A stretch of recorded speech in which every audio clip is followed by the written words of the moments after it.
ये एक क्वेश्चन है जिसको हम लोग सॉल्व करेंगे। इसमें हम लोग को गिवन है find angle O B E. कौन सा एंगल हम लोग को फाइंड करना है? हम लोगों को एंगल ये वाला फाइंड करना है, ओ बी ई। ये एंगल फाइंड करना है हम लोगों को। Okay.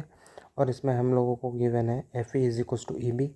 F E equals to E B ये हम लोगों को गिवन है। Angle A B F equals to 66 degree, ये एंगल भी हम लोगों को गिवन है। And angle B C O equals to 32 degree. B C O कौन सा एंगल है? ये वाला, ये 32 डिग्री गिवन है। हम लोगों को ये एंगल फाइंड करना है हम लोगों को। अब देखो, सब कुछ हम लोग इस डायग्राम से ही देखेंगे कैसे सॉल्व करना है, तो बस देखते जाओ। ओके। तो सबसे पहला ये जो रेडियस है इस टेंजेंट पे परपेंडिकुलर होगा, क्योंकि ये प्रॉपर्टी होता है कि radius and tangent are perpendicular to each other at the point of contact. तो ये 90 डिग्री है और ये भी 90 डिग्री होगा। ओके। तो ये हमारे पास हो गया ये 90 डिग्री, ये हो गया 90 डिग्री। अब ये 90 डिग्री है। ओके। और ये है 66। तो ये इतना सा एंगल कितना आ जाएगा? 90 minus 66 that is equals to 24 degrees. अब और एक प्रॉपर्टी होता है जिसे हम अल्टरनेट सेगमेंट थ्योरम बोलते हैं।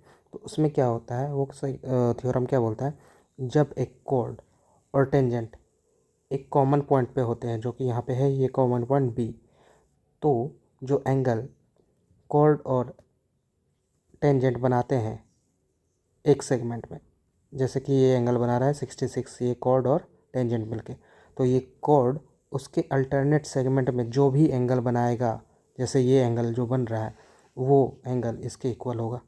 तो ये भी एंगल कितना हो जाएगा? 66। किस प्रॉपर्टी से? अल्टरनेट सेगमेंट थ्योरम से। तो ये हो गया 66।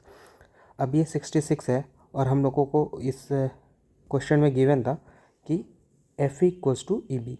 इसका मतलब है ये और ये इक्वल है। अब जब ये दोनों साइड इक्वल है तो इनके अपोजिट के जो एंगल है वो भी इक्वल होंगे, यानी ये अगर थीटा है तो ये पूरा भी हो जाएगा थीटा। और ये थीटा का वैल्यू कैसे आ जाएगा? इस तरह से कि ट्रायंगल का इंटीरियर एंगल का जो सम होता है वो 180 होता है। तो theta plus 66 degree equals to 180 degree.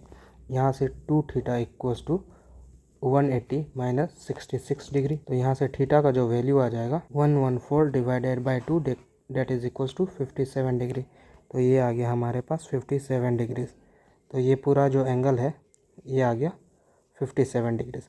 अब ये पूरा 57 है और ये पूरा यहाँ से यहाँ 57 है और ये 24 है। तो ये जो छोटा सा एंगल है कौन सा? ओ ई बी, जो हम लोग को निकालना है वो आ जाएगा हम लोगों के पास 57 माइनस 24 इक्वल्स टू 33 डिग्रीज।